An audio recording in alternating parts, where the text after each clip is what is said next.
riêng cái không phải về thu nhập về lương mà vì cái công việc của chúng tôi là đem lại cái môi trường sống và trả lại cho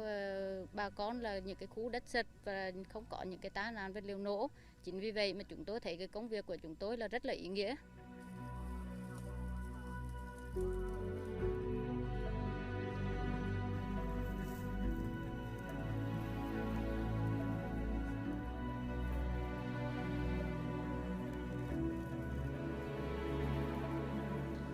Khi mà chồng tôi đã bị vật liệu đi làm đã vật liệu đã nổ rồi thì lúc đó cái động lực của tôi là muốn thúc đẩy là tôi phải đi làm để là làm sạch những cái vật liệu nổ ở trên đất để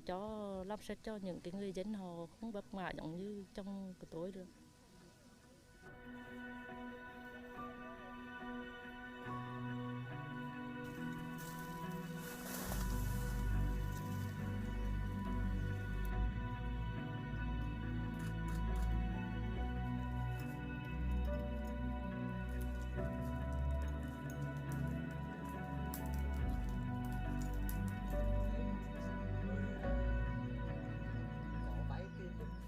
Nhiều lúc mình phải mơ đến những cái khi mà nó nổ rồi là coi như mình là coi như không còn gì nữa, rồi là giật mình tỉnh dậy thì lúc đó mình đang còn là coi như máu không đổ, người mình vẫn còn mạnh khỏe. Đó là một sự vui mừng.